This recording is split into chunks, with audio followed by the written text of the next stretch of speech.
You're not speaking the microphone, mate. So you're going to step in the ring, you're not going to know how to throw punches. I'm going to show it's done. This is my first radio, it's not my last. Well, wait till the camera's on, see what you're saying then. There we go. We might wrap it up there, ladies and gentlemen. That is Hamdan and Danvers Cuschieri. You'll see that on Fox Sports.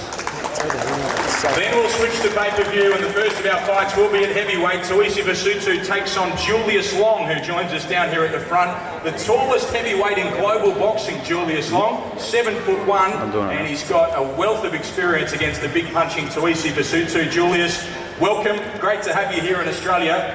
What convinced you to take a fight against Tuisi? Well, first of all, I'd like to say thanks to No Limit Promotion and for the team, and for Tim for having me on this big card.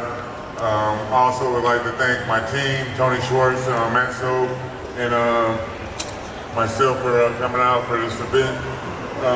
It's a beautiful event.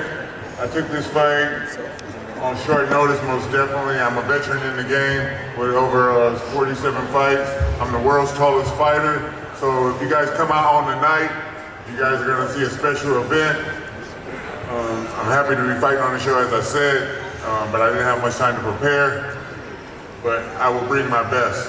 I'm representing New Zealand, and I'm representing my team and my family of 3 girls, and boxing is my life. I've been doing it for a long, long time. I've seen the last fight with him against Kiki Latali. I was very impressed with him. I like the kid over there. He's doing good things. He's a good gentleman. He's a good fighter, most definitely. I have nothing bad to say about him. He's a good fighter. But at the end of the day, he didn't finish off Latali, and he suffered the loss. We both have suffered the loss against Latali. I suffered the loss twice. The first time I knocked Latali down 4 or 5 times, and I still lost on a draw, which is crazy on TV. But at the same time, he knocked Latali down in a fight, and Latali got back up and won the fight. So at the end of the day, I don't know why I'm here, but I'm here for a real reason. All right. So how do you prepare for a fight against a man who stands 7'1" and just under a foot taller than you? First of all, I'd like to say Alhamdulillah. Thank you to the Rose Brothers for putting me back on another match show. You know, Tim Shoot is the biggest card to date in my pro career, so I'm very grateful for it. Preparing wise, I prepare for him like I normally prepare for anyone. You know, I just train hard, I do what I have to do, and on the night I just switch it on. Whatever's in front of me, I'll just go with whatever's there. You were 5-0 with 5 stoppages before that last fight against Kiki Latali, your first professional loss. What have you changed, or what have you done since then? Yeah, I took a lot of that out of that fight. A lot of experience from it, and I've focused more on my boxing now instead of trying to just be a puncher, trying to change it up a bit, because I've got a lot of boxing skill that I still got to showcase. So yeah, I'm looking forward to putting it all into play on Sunday night. Fantastic. Can't wait to see the heavyweights in action. They'll start the pay-per-view. Then we have an historic fight which features these 2 ladies, with Chanel Dargan and Amber Amelia fighting for the vacant Australian super bantamweight title. The first time that 2 Indigenous fighters have contested this belt. And I'll have a chat with Amber. Firstly, Amber, welcome to the Gold Coast. It must be a special feeling that you are contesting that belt and it comes against Chanel. Yeah, it's always been a dream of mine to fight for this belt, so I feel very honoured to have the opportunity, and especially against Chanel. She's a good boxer, and it's going to be a really exciting fight. I can't wait. And how special is it to you that this fight, a female fight, is taking place so prominently placed on a big card like this? Yeah, it's awesome. It's an awesome opportunity. On the undercard of Tim Zoo, and for us girls to be able to fight for a title as well. I think it's really amazing opportunity. What happens in this fight? This fight's going to be, in my opinion, an 8-round war. It's going to be very exciting, and I think both of our styles in the ring together is going to make for a really good fight. That's Amber Amelia. She'll fight against Chanel Dargan, who is never in a bad fight. Chanel, similar question to you. How special is it on such a big weekend for the Indigenous population that 2 Indigenous fighters are contesting this belt for the first time? Yeah, this is an amazing experience, and to fight for an Australian title, I think that's what every boxer in Australia wants to do, and to get the opportunity to do that, especially with the new belt that has the Indigenous flag on it now, it makes it even sweeter, I think, and we're both very proud Indigenous women, and this is a very significant weekend as well, and yeah, I'm very excited. Tell us what sort of a fight we're going to see, Chanel, because often you tell us that you're going to box and it's going to be scientific, and then 10 seconds in it turns into an all-out war. What happens here? Look, I've got a new team. I've been with my coach Aaron, and I've been now with Ben Sava, and we've been working really hard to just refine who I am, but still have that excitement when I fight. So I definitely know it's going to be very exciting, and you said, you know, we might steal the show, I believe, being the only girls on here. We have a lot to prove, and yeah, I think we'll go out and steal the show. Yeah, okay, so more of the same. That is the prediction from Chanel Dargan. Round of applause for those ladies, Chanel Dargan and Amber Amelia, contesting the Australian title as part of this pay-per-view event on Sunday. Now we head up to the top table, the co-main event, as mentioned earlier, between Sam Goodman, who is ranked #1 in the world at the moment with both the IBF and the WBO at super bantamweight. He's waiting for his world title shot. In between times, he's fighting a man who has contested a world title previously, who shared the ring with the likes of Abner Mares and Leo Santa Cruz.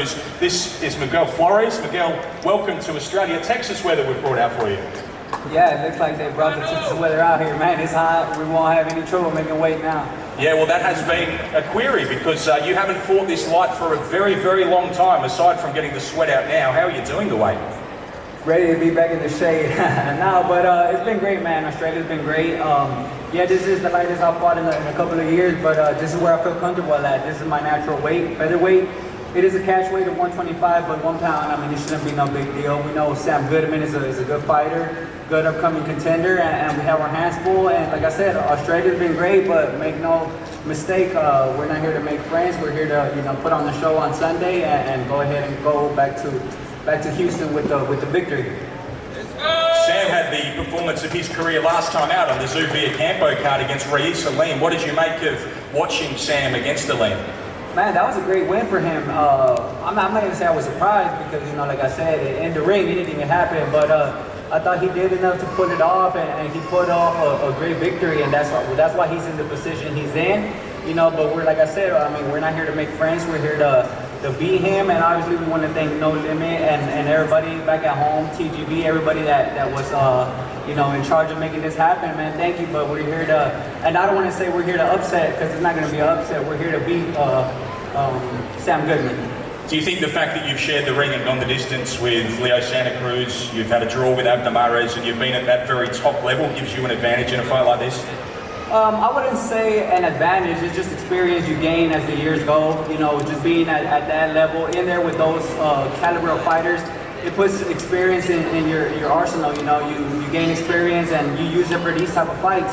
For once, I'm the veteran in there, and you know, I'm fighting the young lion, which usually is the other way around. But like I said, I mean, we're always ready to make adjustments. If we have a plan, but if we need to make adjustments, we're going to make them in the ring, and we're ready to go. That is former world title challenger Miguel Flores, and he will fight against this man.